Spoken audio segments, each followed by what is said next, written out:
You know the moment where you're about to say something in the languages that you're learning, and then you start to second guess yourself into silence? Yeah, let's put an end to that starting now. Okay. So when it comes to overthinking, as the resident overthinker here on this channel, the biggest thing that you can do to combat overthinking is action instead of just staying in that thinking mode. So we tend to focus on thinking and thinking ourselves out of the overthinking, but that's just continuing the cycle of thinking. What you need to do instead is actually do something about it. And I'm going to give you 3 things that you can do about it starting right now. Way number 1 to stop overthinking: practice building sentences. If you find yourself overthinking how to communicate to other people in languages, if you find yourself second guessing yourself into silence, then you can focus on sentence building. Now, what is sentence building? I have a whole full video right here on what sentence building is. It's one of my favorite strategies, but essentially it is studying and creating sentences in the languages you're learning. Part of it is studying sentences created by native speakers, learning how they express different ideas from movies, TV shows, books, transcripts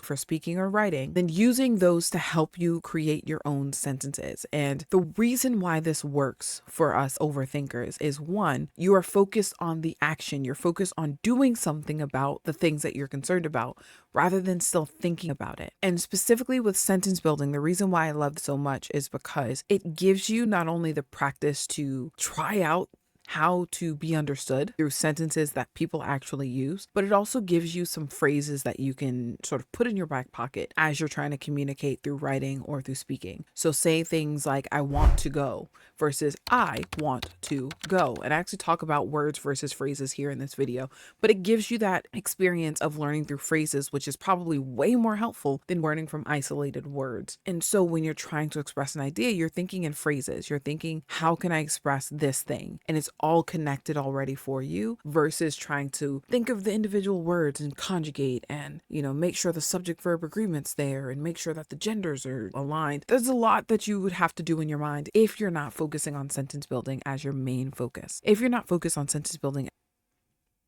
I could talk all and on about sentence building, but instead of doing that here, just watch the other one. The second way to help you stop overthinking is to learn how to talk around the topic. Now, this is another thing that I shared a lot inside of Fluency Mastery Lab. We as native speakers forget words all the time. And a lot of times when we forget, we have either placement words, which we'll talk about in the third way, or we talk around the idea. So actually, this was in a conversation I had a while back on the Gladly Global live streams where I was expressing how we talk around topics. So the word that I was trying to think of in the story I was sharing was sleeping bag. I could not think of sleeping bag in the moment. I thought book bag first. I got the bag part, but I didn't get the first part. So I had to explain it. It was like, the thing that you sleep in when you're outside, when you're going camping, sometime made of plastic and you wrap yourself in it. Notice how I talked about the topic, and for someone else who's listening, they might come up with the word and go, oh yeah, you're talking about a sleeping bag. Or they might also forget the word, which often happens in our native conversations, and are like, oh yeah, that thing. I don't remember what it's called, but yes, I know what you're talking about. And then the conversation keeps going. We keep moving forward. And this also made me think of a game which I feel could be very much adapted to our language studies. It's called Taboo. The way the game works is that there's a word at the top of the card that you're supposed to get the other person to guess, but you also can't say any of the words on the rest of the card. And so you have to talk around those words and talk around the topic in order to get them to guess the one word that you need them to guess. You're describing it and giving context, maybe personal context, because you and the person know each other and you're like,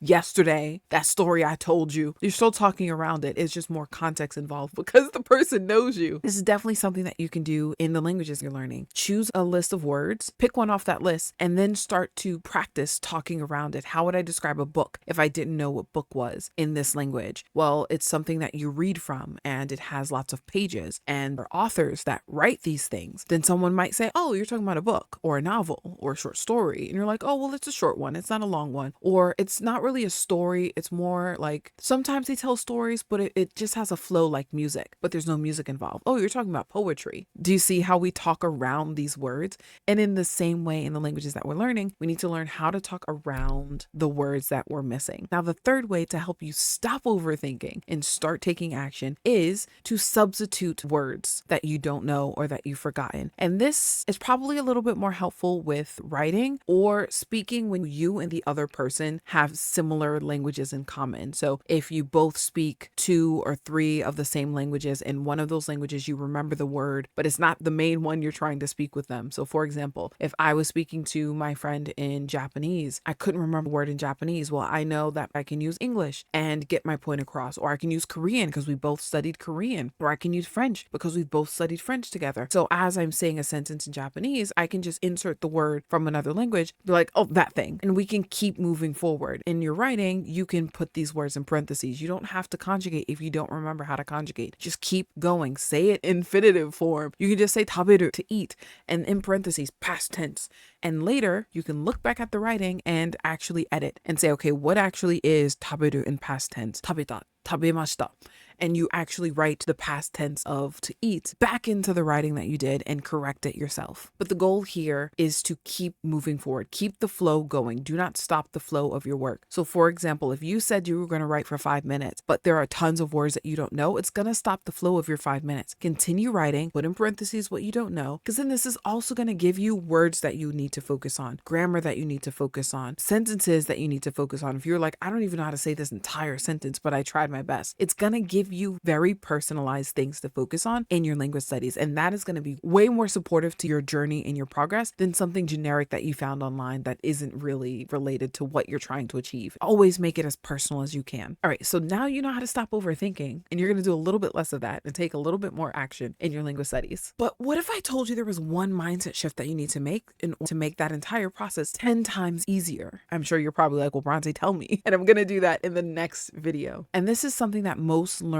overlook in their language studies, but I'm going to share it with you. So if you want to make sure you don't miss when that video drops, make sure to subscribe to the channel. Like this video if you are also an overthinker and second guess your language studies so you can see that you are not the only one who does this. And I want you to comment below, what's the thing that you overthink? What's the thing that you hesitate to do? What's the thing that keeps you awake at night and you're trying to make progress? Let us help you through it. I just want to make sure that it is crisp and clean, but then I hear native speakers and think about my own native language and we smush words together all the time. So why am I overthinking this? Just start. And that's the dialogue I have in my head. So if you're like me, there you go. And I will see you in the next video. Bye.